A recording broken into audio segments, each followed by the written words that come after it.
So let them have their fun. Besides, there'll be plenty to go around. After first helping, we can go and fetch David. Make sure he gets something too." "He can have the scraps," Tim said. "I eat properly this time, Dar. You promised." Craig noticed the man and woman give each other a look. The man's brows knitted into a frown. "Look, son," he said, "you can't have too much."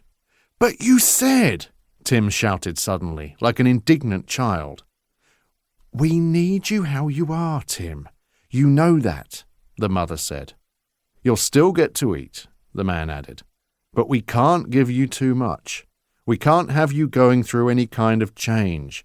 We need you how you are." "I'm sick of this," Tim yelled, throwing his hands up in the air. "It's always next time, always another excuse. I'm sick of it. Sick of being the runt. I want what I'm owed. In time," the mother said. "But we can't feed if we don't have people to feed on." "Exactly," the father agreed. "It's not like any of us can get people back here, looking like we do. We don't blend in. You still do. We need that." "But then I'll never have enough. I'll never get stronger." "You will, I promise. But the more you have, the more you crave. And after you have too much, you change. There's no going back from that. We need to keep you at a certain level. Need to make sure we keep things in balance." "You're lying," Tim shouted. Henry chuckled, seemingly amused. "Fuck you, fatty," Tim said. "Runt," Henry replied, still laughing. "Please, Timothy," the mother said. "We'll figure this out, I promise. But right now, we need you to do what's right for the family." "I'm part of this family too," Tim said. "And nothing we do is ever right by me." The older man stepped forward and swung his arm, cracking Tim on the side of the face with the back of his hand, knocking Tim backwards a few steps. "Enough!" the man yelled, and struck his son again. "This is how it has to be. You are part of this family and you will do as you're fucking told. But nothing," the man said. His mouth then formed into a sneer. "If you won't listen to us, there is another option, you know." "What do you mean?" "If you think you have it so bad, I can take you down there. We can go see Grandpa, see what he thinks of all this. What do you say?" The suggestion sounded exactly like a threat, and after the man said it, Craig saw Tim's face turn white. "No," he said quickly. "No, not that." "You sure?" the man asked, rubbing a hand through his beard. "That would sure resolve things, don't you think?" "I'm sure," Tim said. "It's just frustrating, Dar, that's all. But I know what I gotta do. For the good of the family, I do. And I won't let you down." The older man looked at Tim, considering his plea. He finally nodded, pleased with the answer. "Good," he said. "Now, let that be an end of it." He grabbed his son and pulled him into an embrace. "I'm sorry," Tim said, his voice muffled by his father's shoulder. "That's okay," the man said, stroking Tim's hair. "Just remember, we're a family, so we gotta do what's right for each other. Always put the family first. That's the most important thing." "I will." "Good boy," the man said, and released Tim. The bearded man then walked over to Craig and looked down at him. Then he noticed the wound on Craig's shoulder and his face screwed up in confusion. "What the fuck is this?" He looked up to Henry, who took a step back, hanging his head like a scolded dog. "What did you do?" "I got a little hungry," the giant said. "A little hungry? You took a chunk clean out of him." "He's on the table," Henry said, "so nothing's getting wasted." "Did you hear what I just said to your brother? About putting the family first and making sacrifices? Here I am trying to keep things in order, and you can't keep your damn stomach under control for a little while longer. Damn it, Henry." "I'm sorry, Da," Henry said. I don't want to hear it, the man said, holding up a hand. You shouldn't have done it. So that means you don't get to eat until Ted and Claudia bring back the next course. What? Henry asked, incredulous. I'm fair. His already high-pitched voice went up a few octaves. Oh, come on now, honey, the mother said. You can't do that to him. It's just cruel. I can, the man said defiantly. Tim has had to eat scraps all these years, and this fat fuck can wait a little longer for his supper. Don't call me that, Henry said in a whiny voice. Benjamin, the woman said, seemingly appalled. How can you say that to him? That's horrible. Don't take his side, woman, the man said. He's like this because he always gets his own way and doesn't know any control. That isn't true, she argued. Then what about David? This big idiot left one of her own all busted up and out in the open. Oh, she said, David will be fine. He's been through worse. That's not the point. These people, he pointed to Craig, found him. If it weren't for Tim, everything could have gone to hell. You're being dramatic, the woman said, having none of it. Craig always assumed parents weren't supposed to play favourites, but that clearly didn't apply to this woman. You're doing it again, Adela, letting him off the hook. Well, someone needs to cut him a little slack, she spat back. You have him chained up in the basement every chance you get for the littlest things. All he has to do is breathe wrong, and you throw him down there. It isn't healthy for the boy. Craig's mind was swimming. The whole scene was farcical. He'd seen his fair share of family disputes, but even the most fucked up ones on national television didn't compare to this. They were talking about what could be considered normal family issues, how to raise and discipline a child, but all of it was born from the act of eating people. They were murderers, psychopaths, and cannibals. And here they were, bickering about how best to raise a child. A child that was bigger than any human Craig had ever seen. If he hadn't been in so much agony, the whole thing would have been funny. It's what he needs, the man said. Do I really have to wait? The Hulk asked, looking at his mother with puppy dog eyes. She walked over and gently rubbed his massive arm. Of course you don't, sweetie. Daddy was upset that you started a little early. Damn it, Adela, the man yelled. Overruled, Craig thought. Just promise you'll try and control yourself in the future, she said to him. I will. I swear, Henry said, now smiling. Why the hell do I bother? The father said. Fucking waste of time. It's sorted now, the mother said, so stop going on about it. He'll never learn if you keep babying him. Look at him, Adela. He ain't no fucking child. Hell, he ain't even the youngest anymore. You don't treat Timothy that way. Timothy knows I love him, the woman said, still looking up at Henry, still stroking his arm. Craig looked over to Tim, who was scowling. Clearly he wasn't as assured of his mother's love as she thought he was. The father let out a sigh and shook his head. Fine, he said, but he can put himself to use. Henry, go and get the stuff. Before obeying the command, the giant looked to his mother first, who smiled and nodded.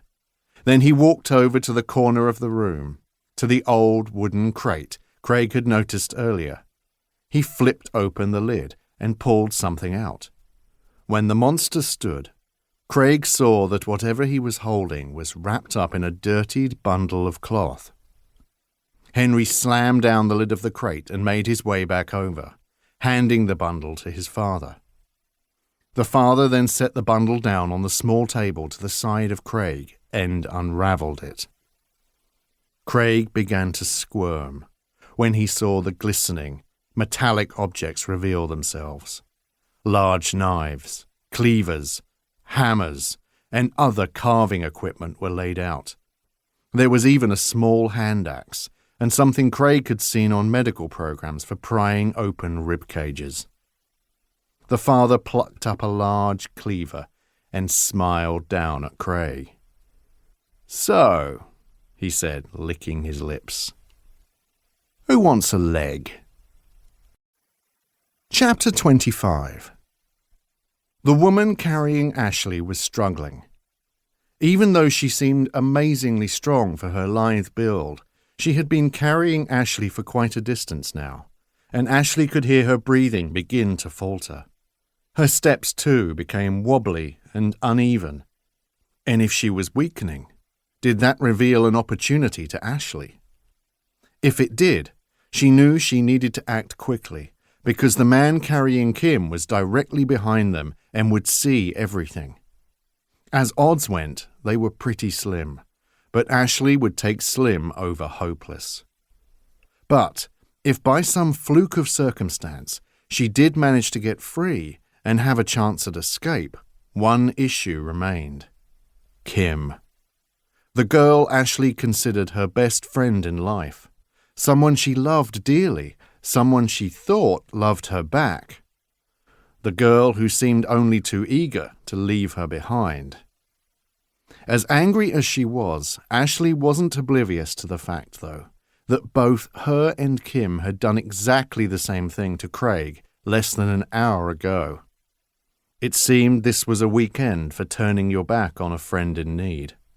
In some fucked-up kind of way, though, perhaps Tim's betrayal hurt Ashley less than what Kim had almost done. This was his plan all along, after all. He hadn't turned on them. He was never one of them. Not really. But with Kim it was different. Ashley couldn't shake the look Kim had given after she had run by without helping. It was almost apologetic, which to Ashley meant Kim had every intention of continuing on, leaving her behind as a distraction to make good her escape. That hurt more, and cut deeper, than anything Tim and his fucked-up family could possibly do. So the question remained, if by some small chance an opportunity to escape presented itself, would she leave Kim behind? God knows she deserved it. Ashley didn't know the answer to that question, not yet, and decided it pointless debating it. If an opportunity did arise, she would deal with it then. The woman carrying her began to stumble with almost every other step, and her breathing turned into a wheeze. She was obviously running out of steam. "You think we should untie their legs and make them walk for us?" Ashley heard the brother call from behind. "Might be easier that way." He certainly didn't sound as out of breath as his sister was. "No," she said defiantly. "I'm fine." The pause and deep breath between each word indicated otherwise. Ashley had half an idea. To try and wiggle free, to make things as difficult as possible for the woman, maybe force her to drop Ashley. But then what? Her brother was still bringing up the rear, and Ashley was completely tied up. What could she possibly do other than flop around on the floor like a fish out of water? The answer came a short while later, when the girl carrying her eventually gave way to exhaustion and stumbled to the floor. The impact was sudden, but Ashley's fall was broken by the woman, who let out a grunt. She wiggled out from beneath Ashley, panting, and kicked out at her, catching her in the ribs. "Want to trade?" the brother said, walking over to them both, Kim still slung over his shoulder. "I said I'm fine," his sister said. "You ain't," he replied. "And if we need to keep stopping, this is going to take too long. You know what the family are like, especially Henry. By the time we get back, there'll be no good meat left." "We'll still have these two," the sister said. "Plenty of good meat on them." "True, but why give up any of it? Who knows when we'll have a feast like this again? Food supply has been getting more scarce year on year." "I know that. You think I don't know that?" Then let's quit fucking about and get a move on. Here, take this one, he said.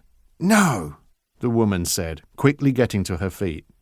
She moved too quickly, however, and wavered a little as she stood. Will you stop being so damn stubborn? I got this, she yelled back. Fine, her brother replied. Then cut her feet loose and make her walk ahead. It'll be quicker that way. And if she tries to escape? Make sure she doesn't. Make sure she won't even think about it. Tame the fucking mouse, sis, and be quick about it. I ain't hanging around any longer. The man strode on past them, and as he did, Ashley locked eyes with Kim. Ashley scowled, letting her friend, or ex-friend, know exactly how she felt. Then her ribs exploded with pain as the sister, who stood above her, planted another kick into her, this one with the toe of her boot. Listen here, bitch, the girl said, kneeling down close to Ashley. She pulled out a short, hooked blade. I'm going to untie your feet, and you're going to walk along like a good little doggy. Understand? Ashley didn't answer, didn't even look at her. If you don't, the woman started, but held off finishing as she brought the blade to Ashley's cheek. She slowly pushed it into the skin, drawing blood. The pain was sharp, and Ashley felt the warm trickle of blood run down her face. That's just the start, the woman said. Then she quickly yanked the blade down, hard, completely opening up Ashley's cheek. Ashley howled in pain as the knife easily sliced through her skin. She even felt the tip cut across her gum and scrape her molars as it went. The woman laughed and stood back up. Gonna have a nice little scar there, little lady. I made sure to cut deep. Looks like I might have gone too deep, though. Fuck, I can see your jaw and teeth through the opening. Maybe I should have kept it going. What do you think? Made the gash run into your mouth. That would have been a hell of a thing to show off. Ashley squirmed and groaned, feeling more blood spill down her face to the floor. It stung horribly. She saw the woman move, bending down to her feet and pulling at the bonds that tied them. She cut through the rope and Ashley's legs came free. Ashley felt an opportunity brewing, but she would have to take her chance at the right time. Right now she was too disoriented from the pain that burned through her cheek. "Get up!" the woman yelled, and kicked her again. Ashley slowly complied and stood to her feet. "Good little mouse," the woman said, and shoved Ashley forward. "Now, march!" Again, Ashley complied, walking forward carefully. With her flashlight gone, she was unsure of her footing, even on the relatively level trail. Her face and cheek continued to burn like a line of fire running down her skin, and blood dropped in steady globules from her chin. The man carrying Kim was farther up ahead, almost lost to the shadows. That was good. But the woman was pushing Ashley on quickly, which meant they would close the gap in short order. If Ashley was going to make an escape, then she needed to try it when she only had one of them to deal with. And she would need to put the woman down somehow, at least semi-permanently, in order to get free. Ashley had already seen how quickly the girl could move through these woods, and she would have no trouble catching Ashley if it turned into a straight foot race. Half a plan developed in her mind, and through sheer desperation, Ashley acted on it as quickly as it had formed. She let an ankle roll beneath her, careful not to let her full weight drop, but trying to make the stumble look convincing, even letting out a small cry of pain as she began hopping forward. She bent double and pulled the supposed bad ankle up from the floor, cradling it with tied hands. "You fucking idiot," the girl said. "I ain't carrying your fat ass anymore, so get a move on." Ashley took a step forward and pretended to stumble again, in pain, as if putting pressure on the ankle was unbearable. The girl pushed her again, and Ashley hobbled, then lowered herself to a crouching position and lifted the foot in question off the floor. She continued to moan, making things as convincing as possible. "My ankle," Ashley said. I I can't put weight on it. You're going to have to, the woman said. I can't, Ashley replied, starting to cry. Once again, the blade was at her throat. If you don't, I'll just drain you right here, right now, and let you bleed out on the floor. Ashley decided to call her bluff, hoping that the woman had no intention of carrying through with her threat. The goal was to get Ashley back to the house, not kill her out here and let her meat go to waste. She just hoped it wasn't a goal they would easily give up on. Ashley slowly fell backwards to her butt and kept her leg in the air to avoid putting any pressure on it. She knew she had to catch the woman somehow, in some way, and make her feel it.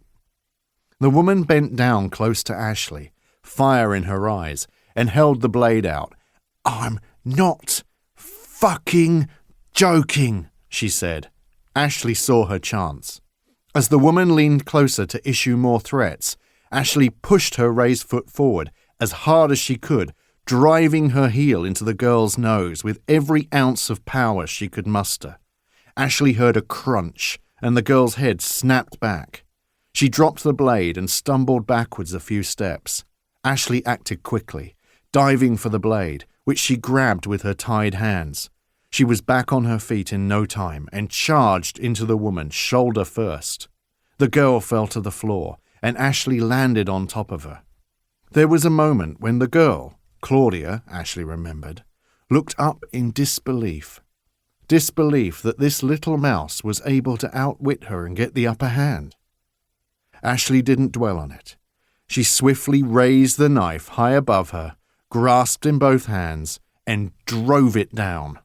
She felt the blade sink into the gut of the woman, who let out a cry of pain. Ashley then pulled the weapon sideways, across the woman's belly, slicing it open, allowing blood and ropey entrails to push their way out. The girl roared in pain and rolled away, clutching her stomach as red liquid spilled through her fingers. "Fucking bitch!" she spat, blood running from her mouth. "Sis?"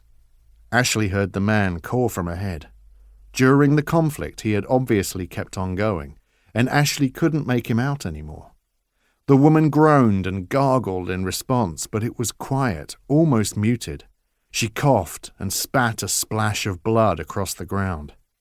Ashley's mind raced as to what to do next. The woman was down and didn't look to be getting up any time soon, suffering from what may have been a fatal wound, though, remembering the faceless man, it might take a little more to put these people down. Could they even be killed? Worth a try. Ashley then clasped the handle of the blade again and thrust it down, letting her full weight drop behind it. She guided the tip into the side of the girl's head and felt herself stop mid-drop, suspended, as it initially pierced into the skull with a crack, then held. The girl let out a horrible screech as the blade found its way further in. Ashley pushed down, forcing it in, and twisted and twirled the blade, attempting to mash up the brain beneath. The woman thrashed and screamed, blood spilling from her cranium and gut, but her movements were weak. Realizing she still needed to get away, Ashley heaved the knife free, which took 3 tries, and angled the sharp edge along the ropes that tied her wrists together. She then ran it backwards and forwards, trying to get as much leverage as possible with the awkward grip. "Sis?" she heard the man shout again, louder this time. Ashley cut at the rope frantically. The knife was soaked in blood and slippery in her hands, but she worked as quickly as she could. "Hey!" she heard the man yell, and Ashley looked up. She could see him now, up ahead, still carrying Kim, whom he promptly dropped to the floor like a sack. "Come on," she prayed, willing the knife to do its work much, much faster. The man set off in a sprint towards her, and she in turn swiveled and ran. Ashley tried to keep on cutting as she fled, but it was hard to keep the knife steady. Looking back over her shoulder, she saw the man move with frightening speed as he closed the distance, keeping low, like an animal finely tuned to its environment. "What do you think you're doing, girl?" he yelled. "Come on, come on, come on."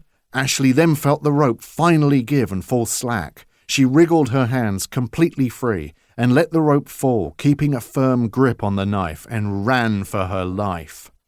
But it was no good. He was too quick, and he closed the gap in mere moments. Ashley knew he would catch up to her in no more than a few seconds, so instead of letting that happen, she stopped and turned to face him. She also brought the weapon up and held it out before her, letting him see what was waiting. The man pulled up short a few feet from her. "Well, did you take that from my sister?" he asked. He turned back to look at the writhing woman on the floor. "Stay back," Ashley said, "or I'll gut you too." The man nodded, seemingly impressed. "Didn't think you had it in you, little mouse. You're full of surprises, ain't you? And you did indeed gut my sister, but that only means I gotta do the same to you." He then pulled free his own long machete. "Here, let me show you." Ashley took a few steps backwards, still training the knife on him as he took a step forward, matching her movements. Running wasn't an option, as the man was far too quick, and this time she had no head start to speak of. If she couldn't run, that left only one thing, but it could very well mean her death. But she knew if she didn't try, then she would die anyway. Hell, at least this way might be quicker and less painful than what they had planned for her. Ashley took a deep breath and tried to steady her nerves. "You know what?" she said, feeling an odd sense of calm take hold. "I think I want to give it another try myself." The man looked surprised, initially. Then he threw his head back and let out a hearty belly laugh.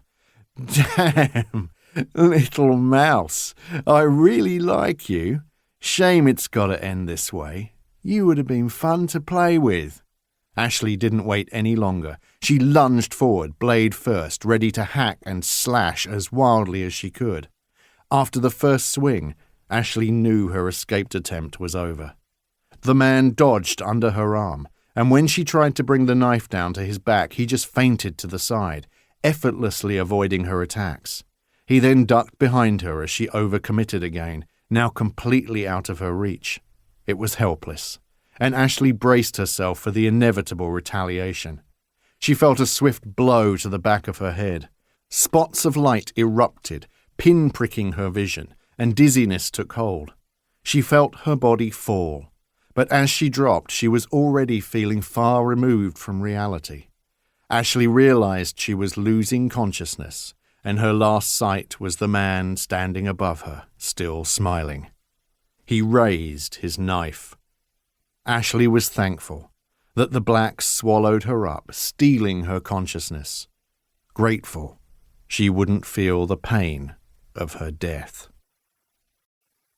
Chapter 26. The man held up his machete, ready to carve up the girl that had tried to escape.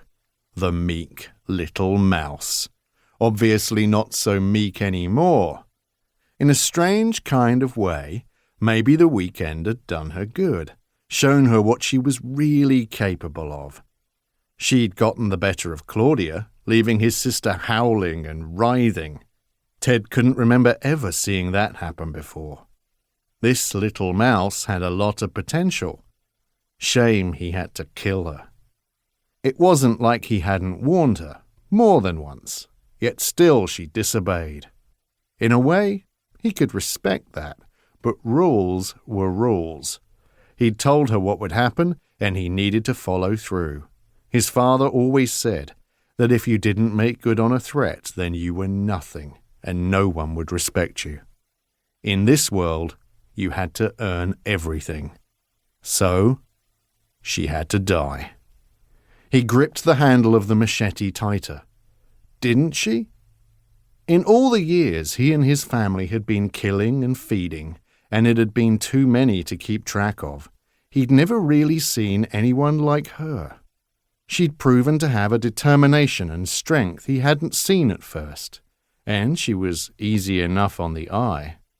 Even the love mark his sister had bestowed upon her only improved things as far as he was concerned. Battle scars were sexy, something to be proud of. Plus, he knew Tim was getting tired of being the youngest, the weakest. His brother was desperate for more. Could it be time to recruit again? It was another mouth to feed, of course, but maybe a good-looking girl like this one would draw more meat out for them. Maybe the reason things were so rough and sparse at the minute was because they had all stagnated. Things between them hadn't changed for a long, long time. Was it time for the family to grow?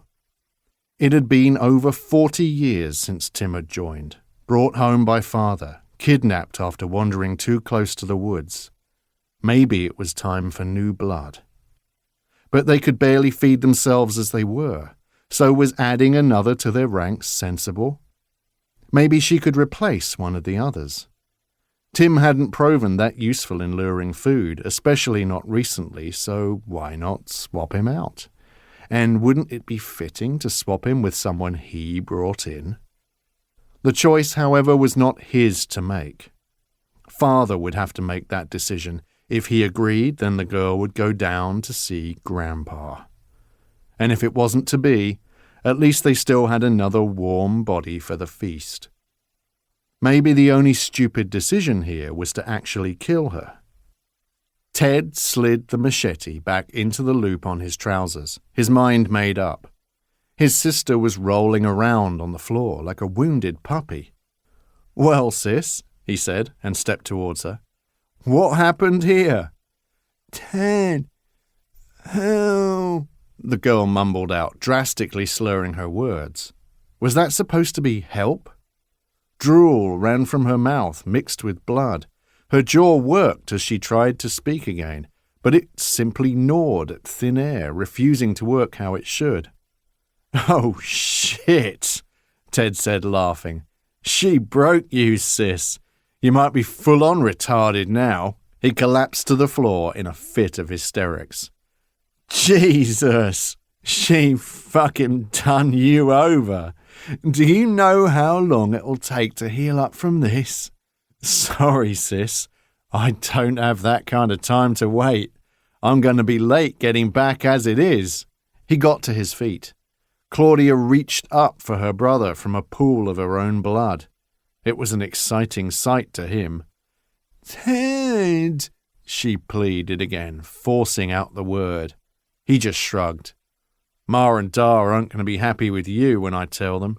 Hell, they might even be impressed with our guest here and have her replace you.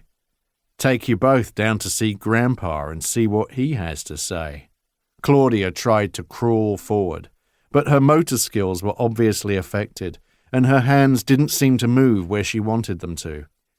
It was a comical sight, like a little marionette moving around by unpracticed hands. Ted turned away and began to tie up the redhead again, completely this time, like he had done with her friend, feet bound to arms. He wouldn't make the same mistake as his sister. "Ted," she said again, the words still coming out as little more than a mush. Ted hoisted the girl up to his shoulder. He looked down at his sister one final time. "Get home as quick as you can, sis. Food won't keep for too long.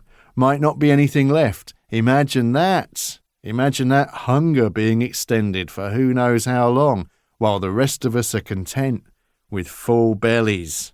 He turned and walked away, leaving her behind to moan helplessly to herself.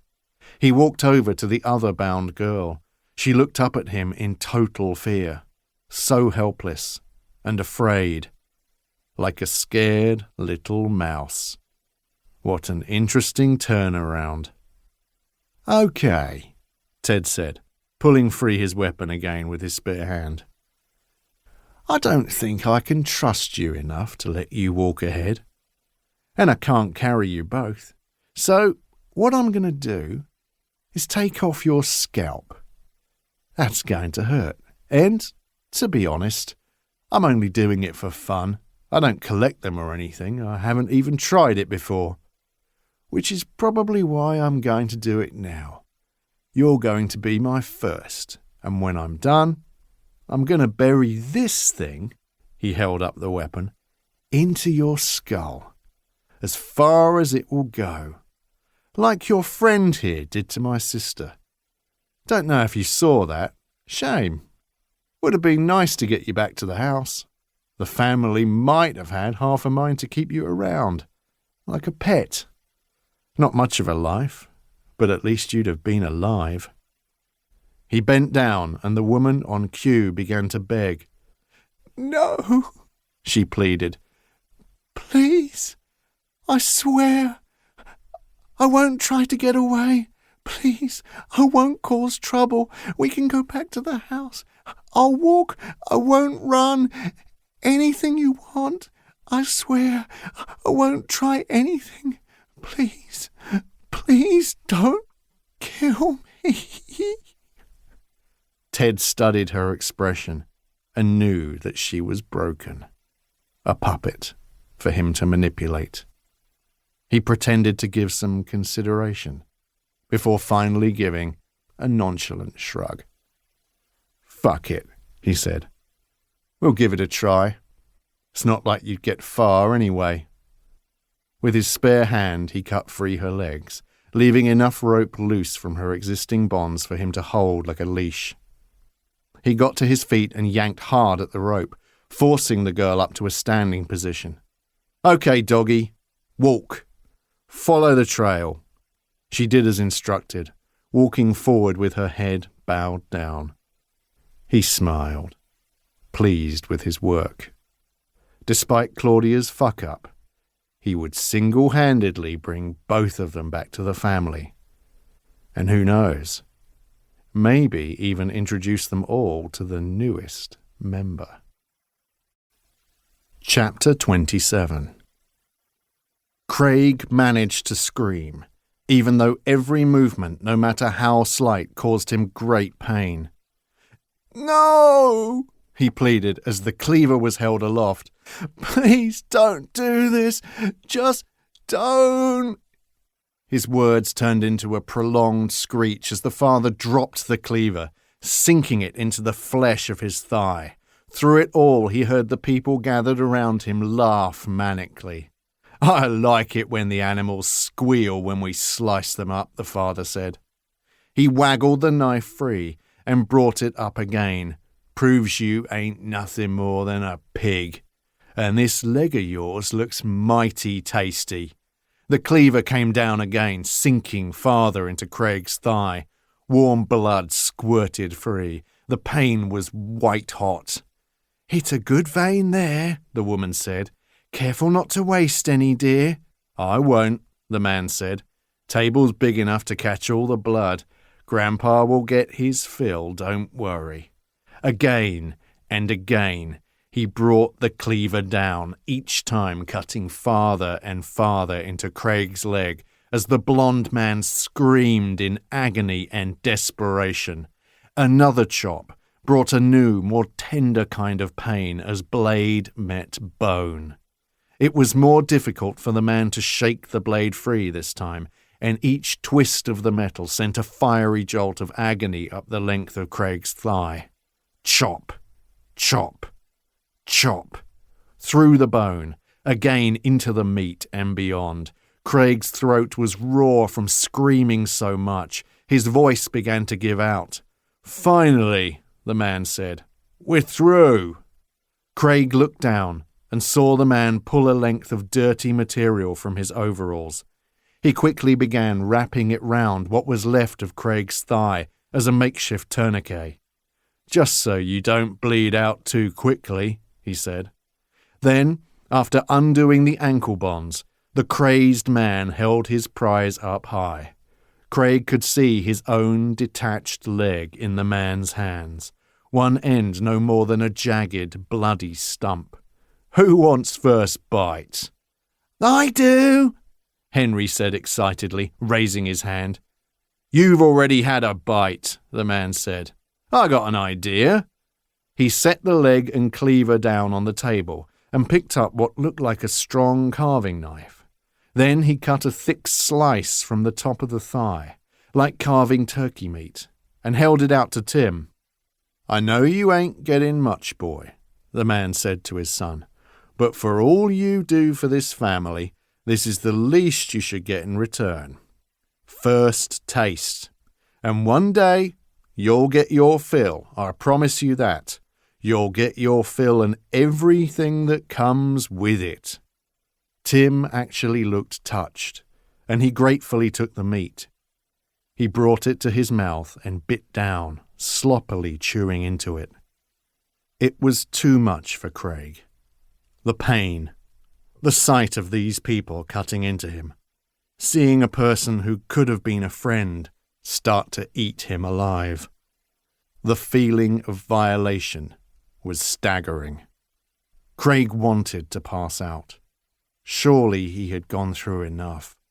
Surely the pain alone should have been sufficient to knock him out. But no such luck. Whatever horrible fate God had planned for him, the twisted son of a bitch obviously wanted Craig to experience every last second. The sucking and slurping noises from Tim, as he greedily devoured his food, made Craig want to vomit. Hell, everything he'd experienced this night made him want to throw up. But he didn't. He just continued to writhe and moan helplessly. It was all he could do. The bearded man then started cutting off more from Craig's detached leg and served up a section to his wife. "Thank you, dear," she said to him. She then looked over to Craig and flashed him a crooked smile and a wink. "And thank you, honey. I'm willing to bet this is going to be very tasty." She bit down, still maintaining eye contact with him, and yanked a chunk free. She chewed, slowly and deliberately, savouring the taste. Her eyes closed and she let out an appreciative moan. "Oh, boy," she said, spitting small chunks as she spoke. "I was right. This is delicious." "Come on," Henry said, bouncing up and down on his heels. "I've been waiting long enough. When is it my turn?" "Soon," the older man said impatiently.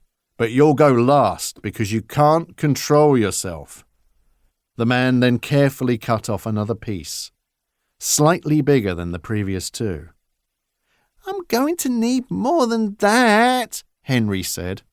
"I know you are," the man said. "You always do. It's how you ended up so damn big." "It ain't my fault," the brute said. "Can't help the hunger inside of me." "True enough," the man said, nodding. "But you should learn to control it. Anyway, this piece ain't for you." The man held the newly cut slice in one hand and studied it.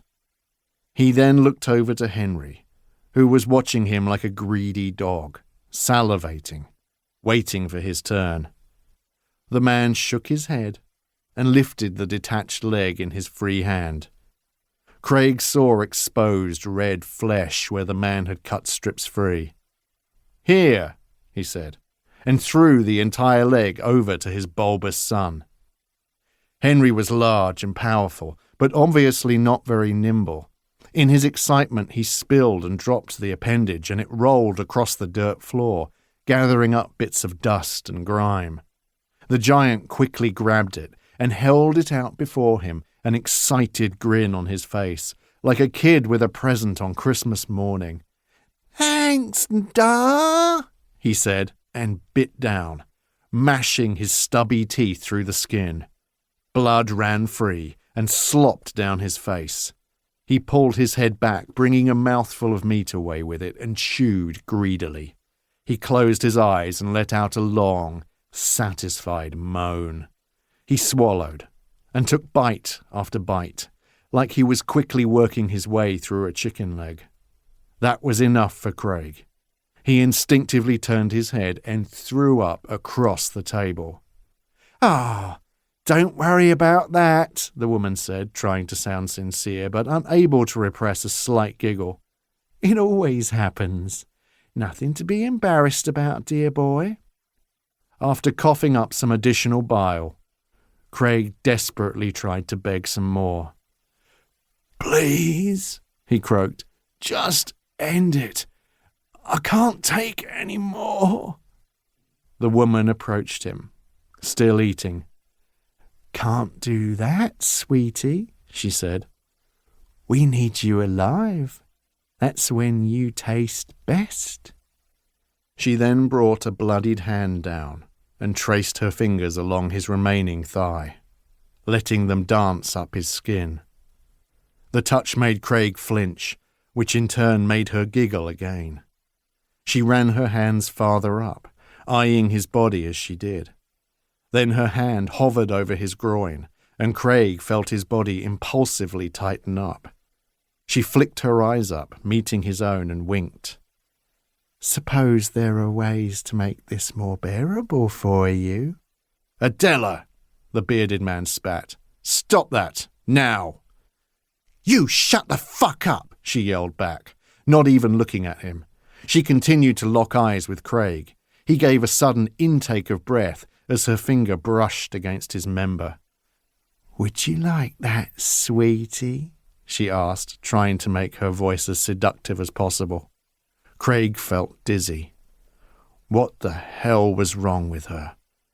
In what realm of crazy did she have to live in to think he would want anything like that done to him while he was being eaten alive, let alone from someone like her?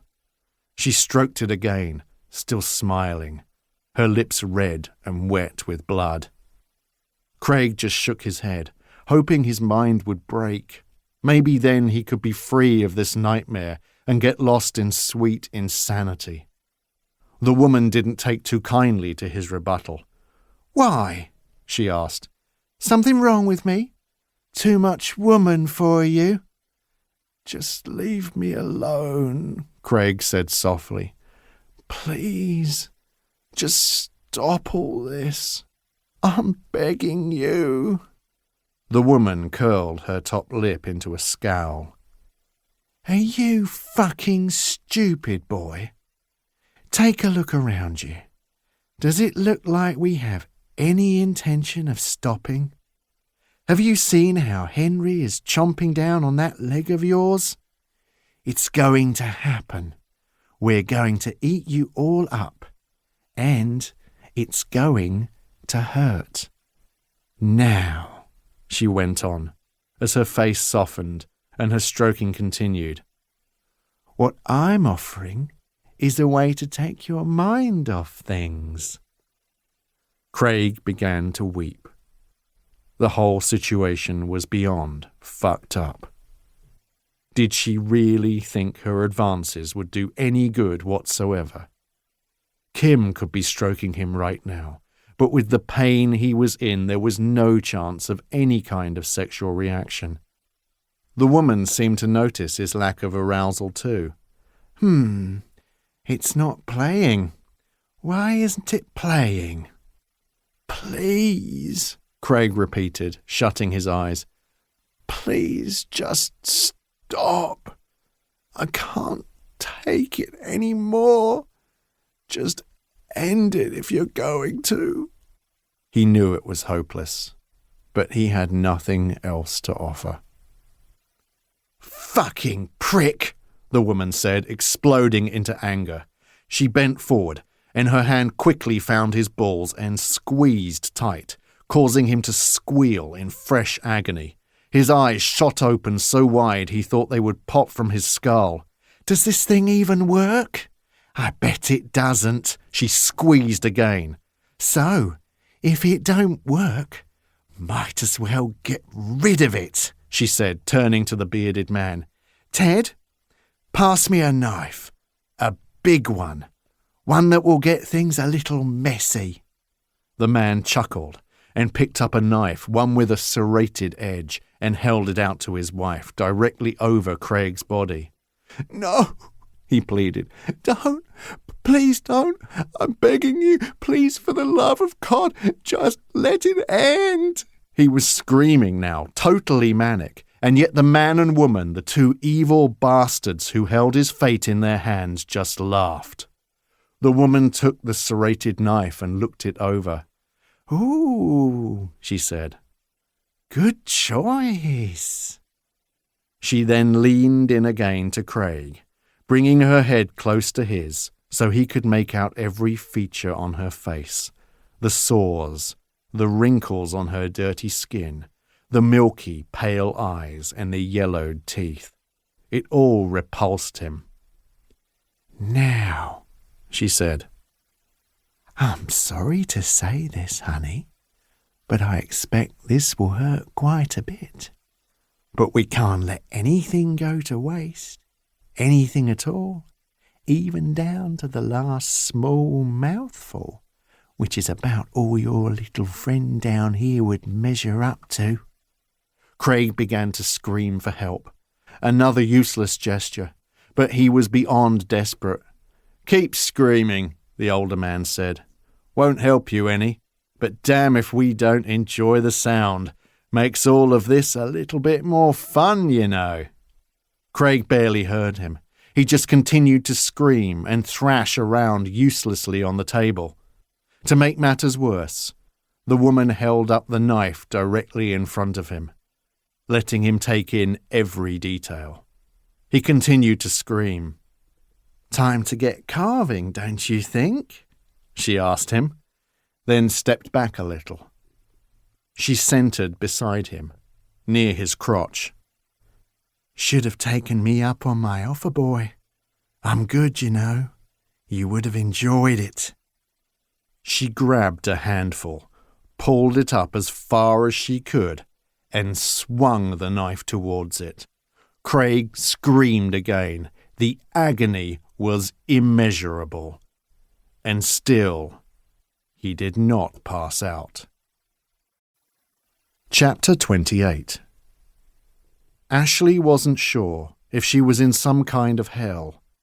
Images and scenes played out, horrible scenarios that she just couldn't get away from. Waking up with Tim, lying in a large, warm bed. She felt so happy that they were together and in love. Then he struck her and tied her down as she struggled in vain. His face changed, twisting somehow. His top lip pulled itself up to meet his nose, and his eyes began to sag. There was a knock at the bedroom door, a room she didn't recognize. At least it's clean, she thought. Only a moment later it wasn't. It changed into a filthy wreck of a room, with junk piled everywhere, and the skeletal bodies of animals strewn across the floor. They were large animals, and the skulls looked decidedly human. Tim walked to the door and pulled it open with a slow squeak. "Hey, babe," he said. "You're here." He then stood aside as Kim entered, a big smile on her face. "Oh, you have her tied up already," she said. "Kinky. Do we get to play now?" "We sure do," he said, and they kissed. Then there was another knock at the door, but no one needed to answer it this time. It opened on its own. More people entered, a man with a scruffy beard and a cleft lip, a woman Ashley knew to be his wife, and a large, hulking thing. "Everyone's here," Kim said, pleased. "So, let's make a start," said the mountainous fat man with the cherubic face. They all gathered round Ashley as she screamed. Then things changed again. She felt herself dragged upwards, as if being brought to the surface of an expanse of water. It took her a moment to realize that reality was once again flooding her senses. She felt movement, a sway from side to side, and she was aware of cold air against her skin.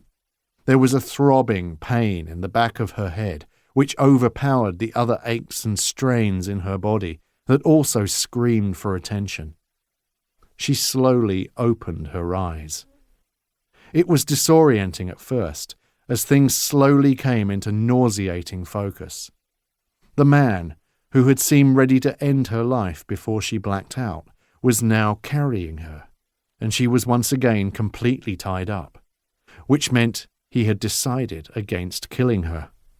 For now. Ashley lifted her head a little, though the small movement caused more nausea and pain. There was no one behind them, but she could hear someone walking ahead, sniffling every now and again. Kim.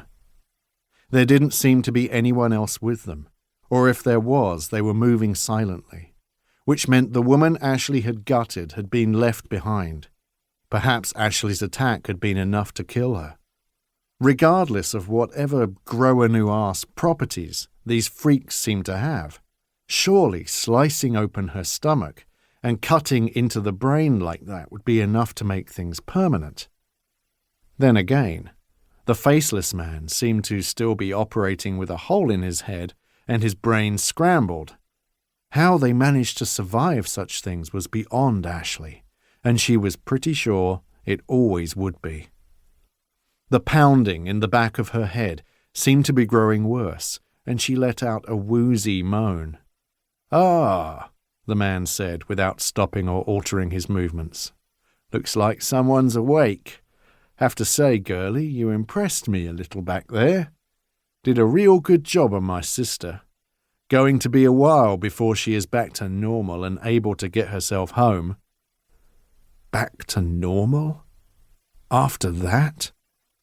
How was that even fucking possible?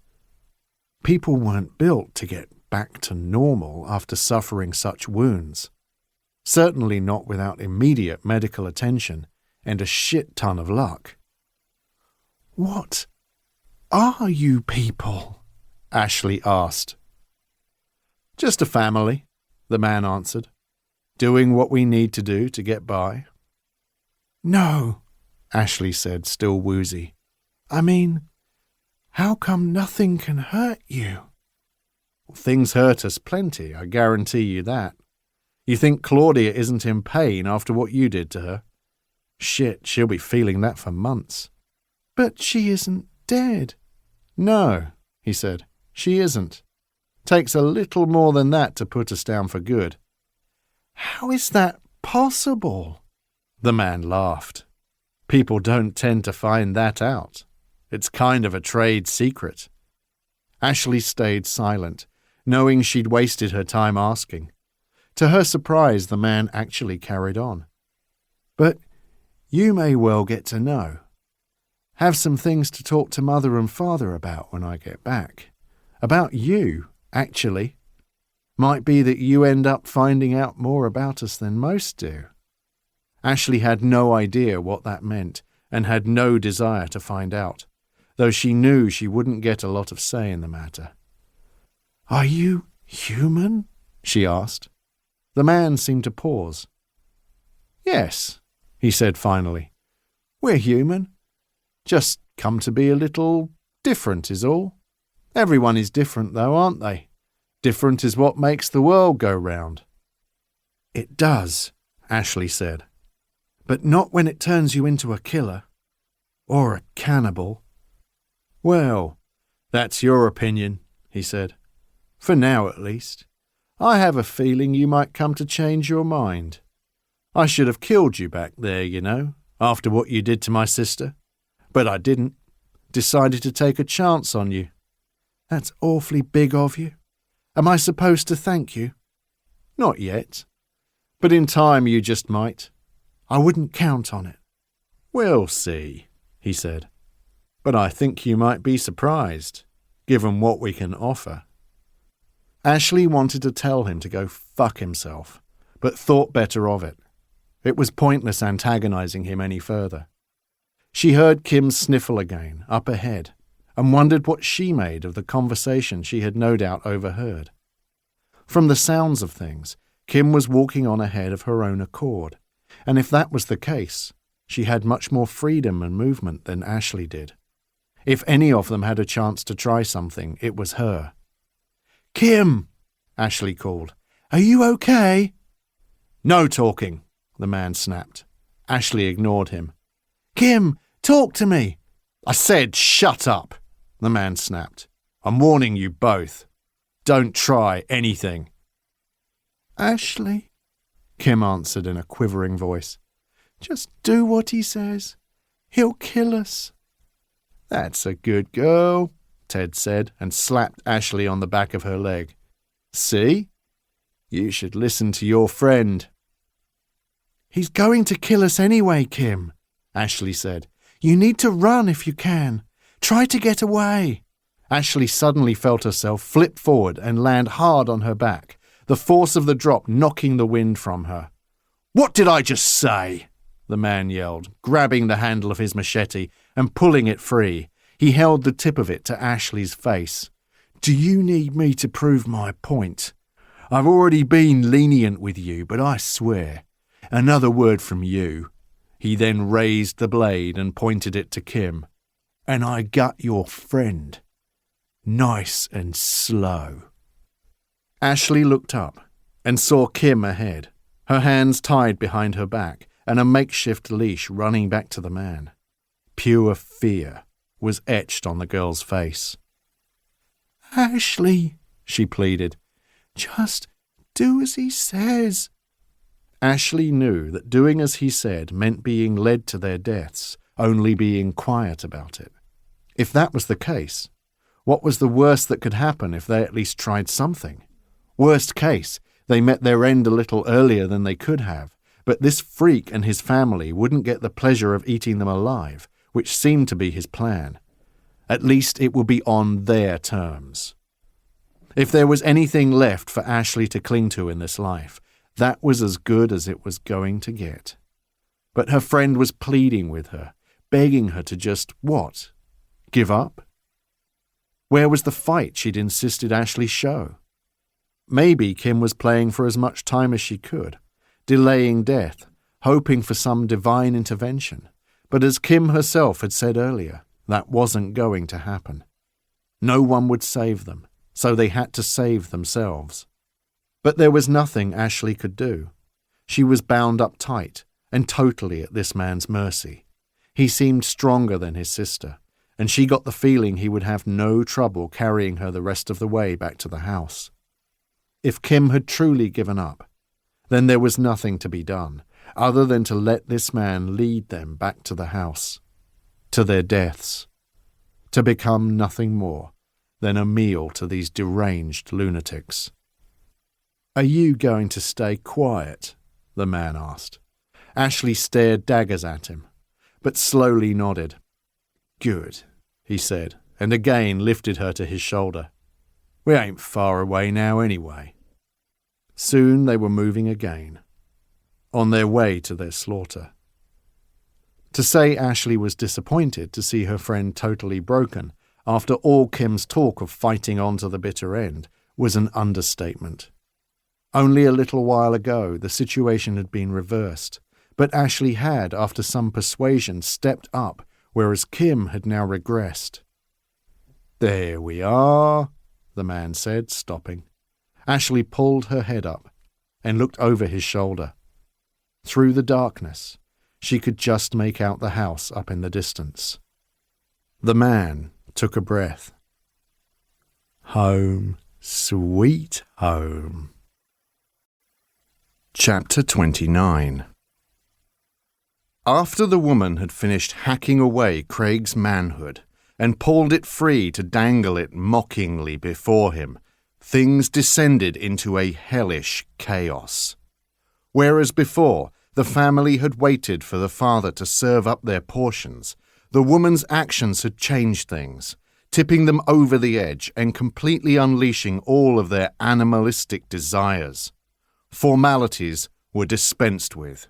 Okay, the father said. Everyone dig in and help themselves. And they did. Craig lay sobbing in unspeakable agony as everyone moved in. Everyone except Tim. He just stood by with a long face and watched as the rest of them got to work. The feeling of the three of them starting to devour him at the same time, pulling and tearing and cutting and biting, was pain on a completely new scale. The agony was everywhere, in different shades and measures. He screamed, A continuous, terrible, desperate bellowing that did not stop. He felt the cleaver go to work again on the opposite side of his body, this time on an arm. It again sunk into the flesh just above his bicep, again and again, until his arm came free. There was no carving of the meat this time. The father simply dug in, like Henry had done with his leg before. Craig also felt a tearing sensation in his gut. Looking down, he saw the great, fat beast that was Henry dig his fingers through the skin of Craig's stomach. They punctured through, with piercing pain, and pulled, tearing Craig open. The big, meaty hands then submerged inside of him, and Craig saw glistening, snake-like red and purple intestines pulled free. Henry lifted them to his face and forced them into his mouth, slurping them up. The mother, who had just stripped him of his manhood, reached in as well, stealing more of his insides. The horror was just too much for him, and something fractured. It was as if his mind split into two. Part of it was present in the moment, feeling the pain his dying body was put through. The other was aware of what was going on, but was more detached and took everything in, noticing certain surreal details. Henry made his way to Craig's head, still slurping in strings of meat. He reached a fat, blood-stained hand down to Craig's face, to his eye. Craig felt the fumbling, cumbersome appendages work against his eyeball, attempting to pluck it free, but instead only succeeding in pushing it farther in.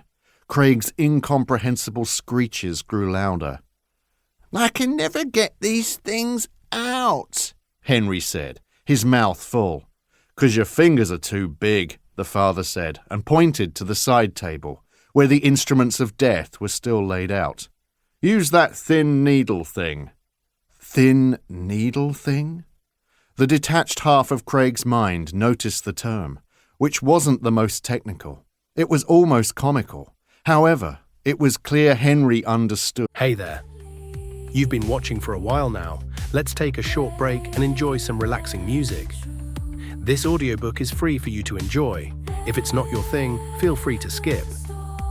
Thanks for being here.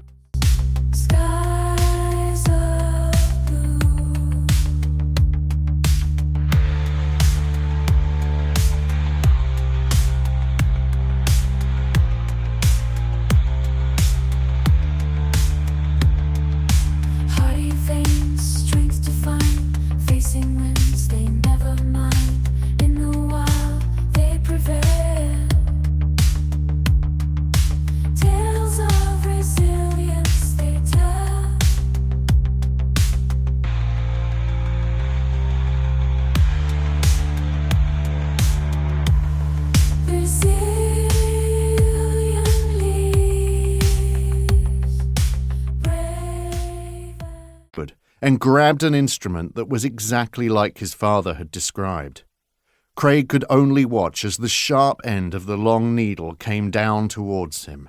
He shut his eyes, but knew that would give no respite. He felt the needle sink into the corner of his socket. He thrashed and yelled, but evidently this was music to the family's ears. They laughed as they ate. The woman even danced around, wrapping some of his innards around her shoulders like a shawl. The needle went farther in, then angled itself and pulled back again in an effort to pop the eyeball free. The pain was excruciating, but the needle slipped free without success. "Damn it," Henry said. "Try again," his mother told him. "You'll get it. Second time lucky." He did try again. And as his mother had promised, the second time was lucky. Craig felt the eyeball dislodge and slip from his skull. He opened his remaining eye, but his vision was split. There was a further pull, accompanied by a stinging sensation inside of his head. Something snapped, and his vision again became whole. No, not whole, halved. Henry had pulled the eyeball free. Craig could see the red tendrils of the optic nerve dangling down above him. Henry studied it, then held it up for his mother to see. I see you, he said, laughing. His mother broke into hysterics. Oh, Henry, you're so funny. Henry nodded, clearly in agreement. He then popped the eyeball into his mouth like a piece of candy and began to chew. Craig heard a squelch as the monster's powerful jaws clamped shut. Juicy, he said, and let out a moan of satisfaction. And so the horror carried on. Craig's screams eventually died off after the mother had done something with his Adam's apple. Craig couldn't see exactly what, but he knew his throat was a mess. His jaw still worked, though, moving up and down, trying to let loose a noise, a release that would just not come. His vision began to blur, and a lightheadedness started to take over. After being so alert through all of the torture, an alertness probably caused by the searing pain, it was a relief to know that it was clearly coming to an end for him. His horrific injuries were finally bringing death.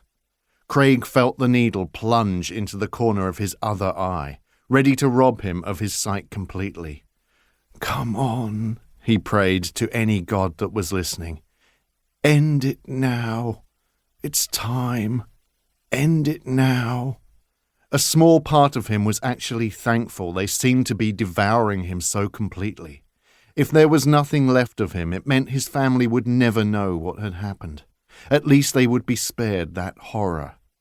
Unless, of course, Kim and Ashley had gotten away. And he dearly hoped they had. He couldn't stand the thought of them, especially Kim, going through this agony and torture. It was a small mercy that she wasn't here to see him like this.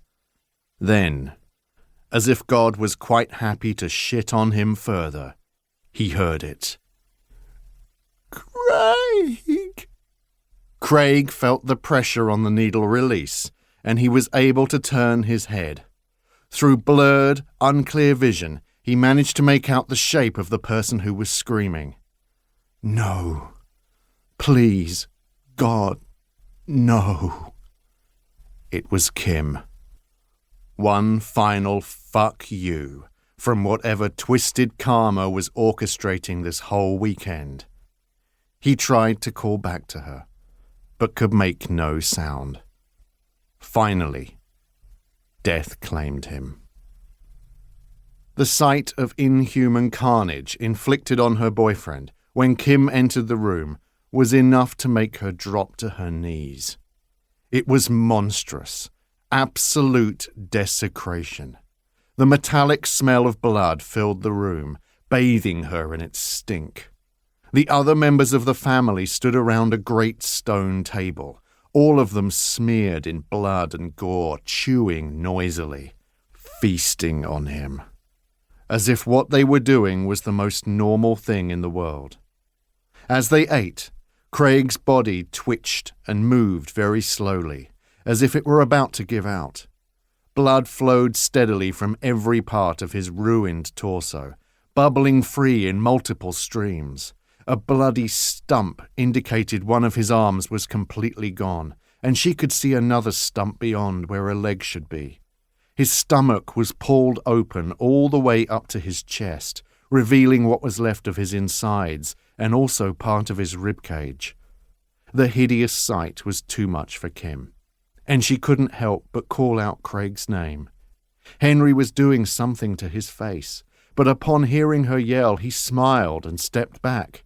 Craig turned his face towards her.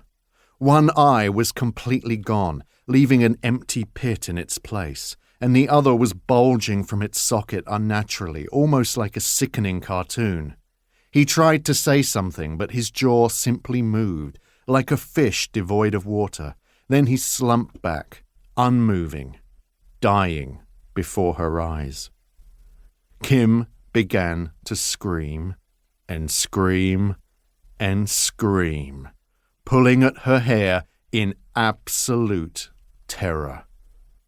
Through it all, she managed to hear the words from the man who held her on a leash.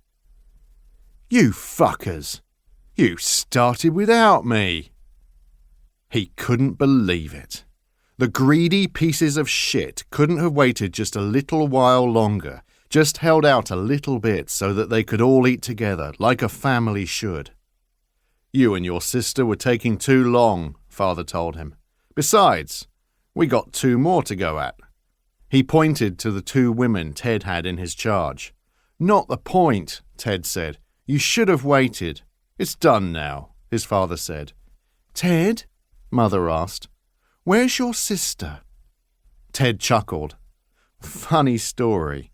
This one here, he let Ashley flop to the floor from his shoulder, has something about her.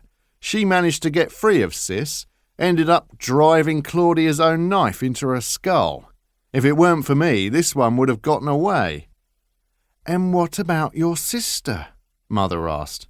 She's still out there, but she isn't in a good way. You left her? I couldn't bring them all back on my own, Mother, he said defensively. If it weren't for Claudia, we would have been back by now. Her fuck-up nearly cost us these 2 little rabbits. Anyway, she'll pull herself round. Eventually. But she'll miss all this, Mother said, opening her hands to the man who lay dead on the table. Yeah, and it's her fault, Ted said. He's got a point, Adela, Father said, cutting in. But it's been so long.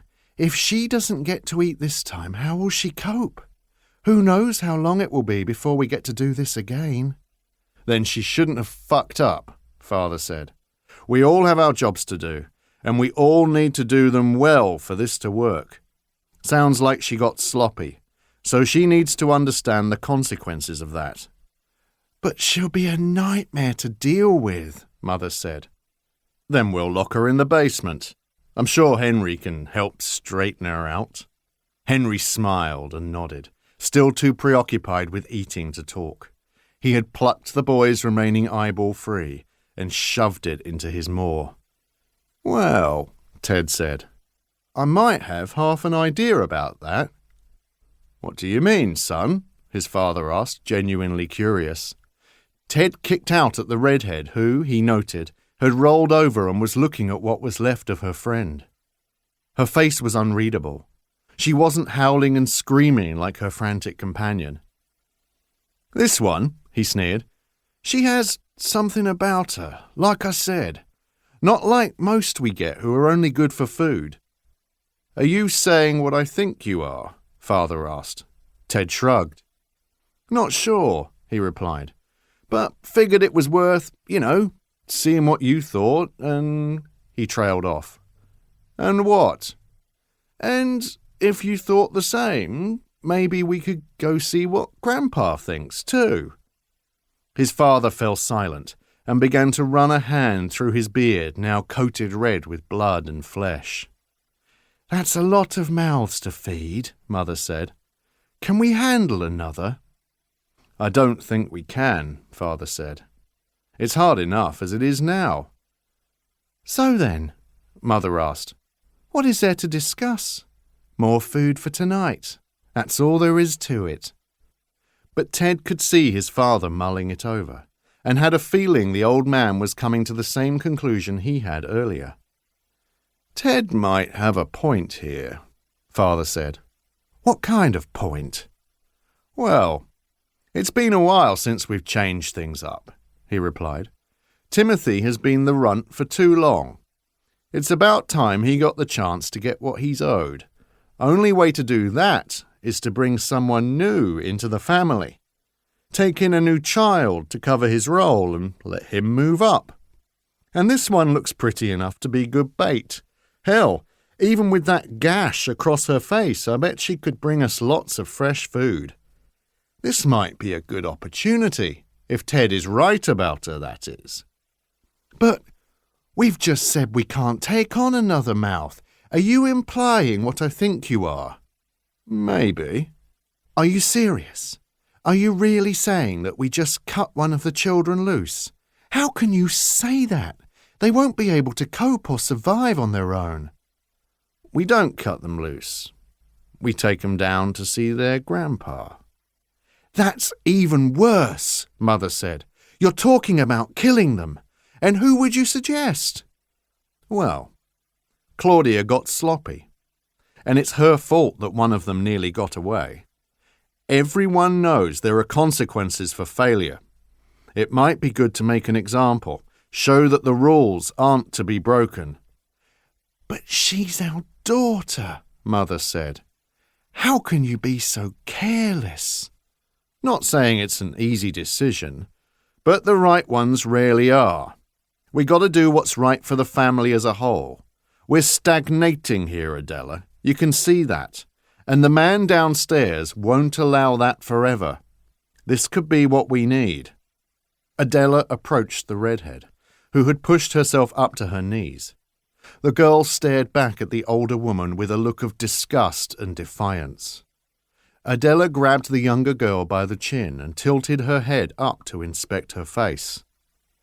"Fuck you," the redhead said, drawing a chuckle from Ted. "Looks to have fight in her. Thought she was the quiet one," Adela asked, looking over to Timothy. He shrugged. "I thought so too." "You can all go to hell," the girl said. "Do you really think I would want to be part of your fucked up family after the things I've seen you do?" "Oh," Adela said. "That won't be a problem. If we think you're web material, then you'll join us after you see the old man. No question about it. It's not exactly a choice, dear. Do you think we've always been like this? Fuck no. I was a good church-going young lady once, but if Grandpa sees a certain something in you, a certain quality, then he can grant you things and show you things you've never dreamed possible, things you had no idea existed. That's just how it works. Choice don't come into it. He just turns you. If you're lucky."